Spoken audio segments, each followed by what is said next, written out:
Hello, Radhe Radhe दोस्तों। और आपका स्वागत है आपके अपने channel Pooja mom and beauty blog में। तो आज मैं आप लोगों के संग शेयर करने वाली हूँ कि वट सावित्री व्रत की पूजा विधि। तो हम वट सावित्री व्रत का शुभ मुहूर्त क्या है और वो किस दिन पड़ रही है और उसकी पूजा विधि भी हम आपके संग शेयर करेंगे। तो चलिए करते हैं आज की वीडियो शुरू। तो वट सावित्री व्रत जो है वो 19 मई 2023 अमावस्या को पड़ रही है और इसका प्रारंभ 18 मई को रात के 9:42 से शुरू हो जाएगा और 19 मई 9:42 पे ख़त्म होगा। तो ये है शुभ मुहूर्त। तो इसलिए 19 तारीख को हम वट सावित्री व्रत मनाएंगे। तो अब हम इसकी पूजा विधि शेयर करते हैं। तो देखिए, सब जगह अलग अलग परंपराएं हैं कि सब जगह अलग अलग तरह से पूजा होती है और यह व्रत पति की लंबी आयु के लिए रखा जाता है। तो सबसे पहले जैसे हमारे यहाँ होती है, हम आपको वैसे बता रहे हैं। हमारे यहाँ पूरी और गुलगुले बना लिए जाते हैं और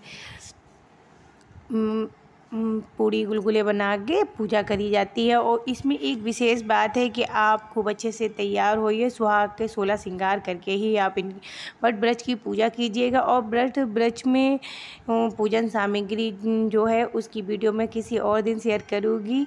तो इसमें विशेष होता है कि आप कलावा जैसे जो जितना प्राचीन वट वृक्ष होता है आप उसी की पूजा कीजिए, क्योंकि प्राचीन की महत्व ज़्यादा होती है। तो ज़्यादातर मंदिरों में वट वृक्ष मिल जाता है। तो वट वृक्ष पे जब आप जाएं पूजा करने तो आप पहले 16 श्रृंगार कर लें, खूब अच्छे से तैयार हो जाएं और अपनी जो भी पूजन सामग्री होती है वो लेके जाएं। उसके बाद वट वृक्ष में आप जो है सबसे पहले जल अर्पित करेंगे। उसके बाद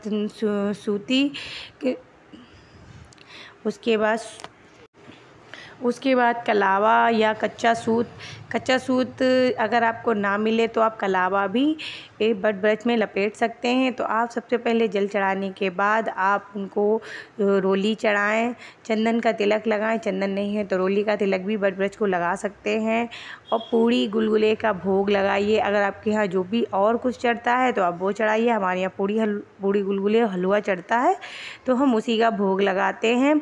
तो और जिनकी पहली वट वृक्ष पूजा है तो वो जो जल अर्पित करें वो मिट्टी के पात्र से ही करें, स्टील वगैरह का लोटा ना लें। और जब आप जल की धार छोड़ते हैं ना तो आप इस तरह से छोड़ें कि जल की धार वट वृक्ष में चढ़ाएं परिक्रमा करते समय, तो वो टूटे नहीं। और कलावा लपेटें। तो आप कलावा लपेटते समय 7 बार भी लपेट सकते हैं, 5 बार भी लपेट सकते हैं और 2 बार या 1 बार भी लपेट सकते हैं। वो आपकी इच्छा है, आपकी श्रद्धा है। तो इस प्रकार से आप 5 बार या 7 बार लपेट सकते हैं। और कच्चा सूत या कलावा लपेटने के बाद आप उनको वट वृक्ष को जल ज़रूर अर्पित करें। उसके बाद आप वट वृक्ष की कथा पढ़ें, जो भी कथा होती है वट सावित्री व्रत की उसकी कथा पढ़ें। कथा पढ़ने के बाद आरती कर लें। उसके बाद चरण छू के और जब आप घर आए ना तो जैसे जो लोटा होता है ना, जो हम वट वृक्ष को जल अर्पित कर चुके होते हैं, अगर उनके आसपास कहीं ना कहीं जल का स्रोत होता ही है, नल वगैरह लगे होते हैं, तो वहाँ से आप जल भरकर घर पे लाएं।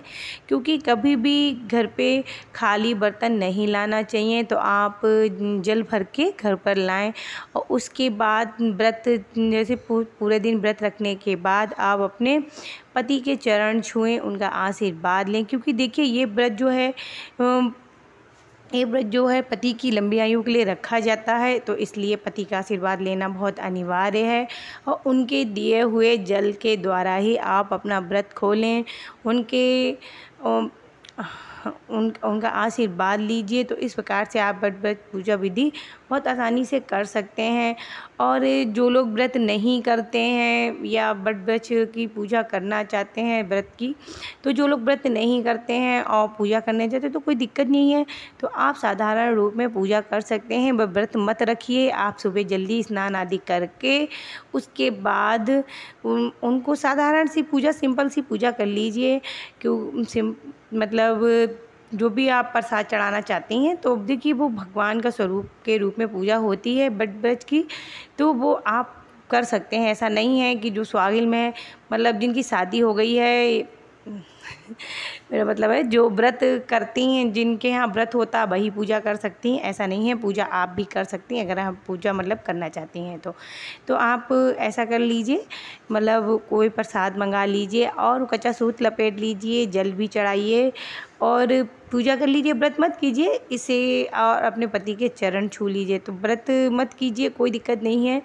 तो बहुत सी जगह मैंने देखा है कि व्रत नहीं, सुहागिन महिलाएं वहाँ व्रत नहीं करती हैं, लेकिन उनके जैसे मायके में पूजा होती है ना, तो उनका मन नहीं मानता है, तो वो लोग साधारण रूप में पूजा कर लेती हैं सिर्फ कि बट व्रत की तो सिंपल रूप में पूजा करने कोई कोई दिक्कत नहीं है, क्योंकि वो भगवान का स्वरूप में माने जाते हैं, इसलिए उनकी पूजा आप इस प्रकार से कर सकती हैं। तो और एक बात और बताना चाहूँगी कि आप जब पूजन सामग्री रखें तो उसमें सुहाग का सामान ज़रूर रखें। जैसे सुहाग के सामान में 16 श्रृंगार का सामान जो होता है ना, वो ज़रूर रखें और उनको बट ब्रज में चूड़ियाँ, मेहंदी और अगर आपकी सामर्थ्य है तो बिछिया भी चढ़ा सकते हैं। तो आप सुहाग का सामान ज़रूर चढ़ाएं और उस सुहाग जैसे आपने चूड़ी चढ़ाई हैं तो 8 चूड़ी आप चढ़ाइए और 4 चूड़ी जैसे पूजा जब संपन्न हो जाए उसके बाद आप 4-4 चूड़ी उसमें से ले लें और 4 चढ़ी रहने दें, या फिर आप ऐसा भी कर सकते हैं कि 4-4 चढ़ी रहने दें और 4-4 चढ़ाएं और 2-2 आप उसमें से ले लें। तो इस प्रकार से आपको सुहाग का सामान ज़रूर चढ़ाना चाहिए। और सुहाग का सामान जब आप पूड़ी और गुलगुले वगैरह चढ़ाती हैं तभी आप चढ़ाएं, उसके बाद परिक्रमा करें। पूजा संपन्न होने के बाद